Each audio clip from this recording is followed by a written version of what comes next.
नमस्कार, जय श्री कृष्णा। आज 16 ज्ञान यूट्यूब चैनल में आप सभी का स्वागत है। तो फ्रेंड्स, हम सुनेंगे महाभारत के सबसे शक्तिशाली अस्त्र सुदर्शन चक्र की रोचक कथा। सुदर्शन चक्र जो था वो भगवान कृष्ण का शक्तिशाली अस्त्र था। सुदर्शन चक्र पौराणिक कथाओं के अनुसार एक ऐसा अस्त्र है जो विरोधी के हर वार को विफल कर देता है और अस्त्र जो अभेद और अपना कार्य को पूरा करने के बाद ही वापस आता है। सुदर्शन चक्र एक ऐसा चक्र है जो उस विरोधी व्यक्ति को मारकर ही वापस अपने स्थान पर श्री कृष्ण भगवान के हाथ में आता है। आखिर महाभारत के बाद सुदर्शन का क्या हुआ और अब सुदर्शन चक्र कहाँ है और भगवान विष्णु जी का ये अस्त्र कैसे प्राप्त हुआ, तो हम इसकी एक रोचक कथा पढ़ेंगे। भगवान विष्णु जी को सुदर्शन चक्र कैसे प्राप्त हुआ था। सुदर्शन चक्र भगवान विष्णु का अस्त्र था और इसे उनके ही अवतार धारण कर सकते थे। यह अस्त्र एक साथ कई कार्य कर सकता था। इसके निर्माण के पीछे भी कई अलग अलग मान्यता है। एक बार भगवान विष्णु कैलाश पर्वत पर चले गए और वहां पहुंचकर वह विधि पूर्वक शिव की तपस्या करने लगे। श्री विष्णु भगवान ने कई हजार नामों से शिव जी की स्तुति की तथा प्रत्येक नाम उच्चारण के साथ एक कमल पुष्प शिव जी को अर्पण करते थे। शिव जी के जितने भी नाम लेते थे वो एक नाम पर एक कमल पुष्प उनको अर्पण करते थे। भगवान विष्णु की उपासना कई वर्षों तक चली। एक दिन भगवान शिव परमात्मा ने विष्णु की भक्ति की परीक्षा लेनी चाहिए। भगवान विष्णु हर बार की तरह एक कमल पुष्प शिव को अर्पण करने के लिए लेकर आए।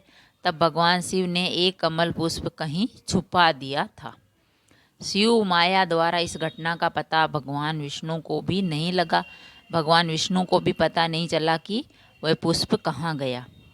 उन्होंने गिनती में एक पुष्प कम पाकर उसकी खोज आरंभ कर दी।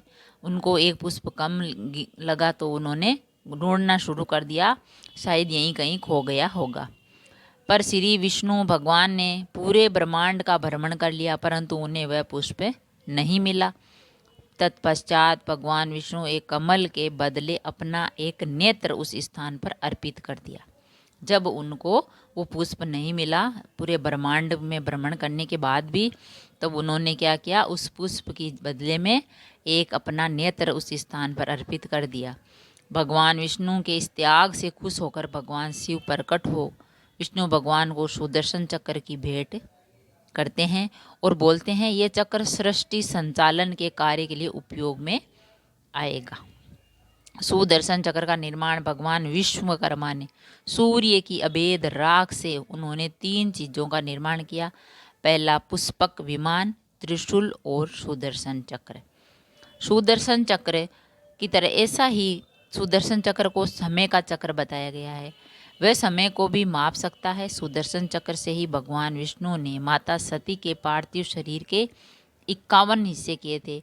महाभारत काल में भी श्री कृष्ण ने शिशुपाल का वध सुदर्शन चक्र से ही किया था। महाभारत में जब अर्जुन ने ये जयद्रथ को सूरज ढलने से पहले मारने का वचन लिया, जब भी श्री कृष्ण ने सुदर्शन चक्र से ही सूर्य को ढक लिया था, लेकिन इसके बाद सुदर्शन चक्र का कोई वर्णन नहीं मिलता है, तभी तक मिलता है। सुदर्शन चक्र को भगवान विष्णु और उनके अवतार के सिवा ना ही कोई धारण कर सकता है और न ही कोई चला सकता है। जब श्री कृष्ण ने देह त्याग दिया, सुदर्शन चक्र वही धरती में समा गया और भविष्य में जब कल्कि अवतार जन्म लेंगे तब वही सुदर्शन चक्र को दोबारा पृथ्वी ग्रह से ग्रहण करेंगे। कलयुग के अंत के समय जब बुराई अपनी चरम पर होगी तब भगवान परशुराम और हनुमान कल्कि अवतार में आएंगे और उन्हें प्रशिक्षण देंगे। तब युद्ध में कल्कि अवतार सुदर्शन चक्र को धारण कर उसका उपयोग करेंगे, जिससे वह बुराई का अंत कर देंगे। जल चक्र का वर्णन। सुदर्शन चक्र ऐसा अस्त्र नहीं था जैसा हम समझते हैं। उसमें बताया सुदर्शन चक्र समय के चक्र को कहते हैं। इसी का इस्तेमाल भगवान विष्णु करते समय अंतराल को उपयोग कर हर किसी व किसी भी विरोधी को शक्तिहीन कर देते थे।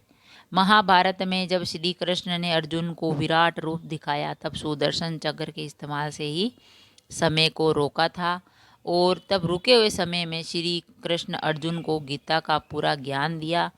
अगर हम ऋग्वेद के ज्ञान से समझे तो सुदर्शन चक्र कोई भौतिक अस्त्र था ही नहीं जो कोई और देखे या धारण कर सके। ये सृष्टि के संचालन भगवान विष्णु को अवेद गुण है जो हमेशा उनके और उनके अवतारों के साथ ही रहता है। तो फ्रेंड्स, हमने जाना श्री कृष्ण भगवान की जो सुदर्शन चक्र था उसको वह इतना शक्तिशाली अस्त्र था और जो पूरी ब्रह्मांड में उनको वह श्री कृष्ण भगवान ही मतलब धारण कर सकते थे और कोई धारण नहीं कर सकता था। अगर कहानी पसंद आई तो लाइक और शेयर ज़रूर करें। ऐसी ही कहानी और कथा सुनने के लिए चैनल को सब्सक्राइब करें। थैंक यू, धन्यवाद।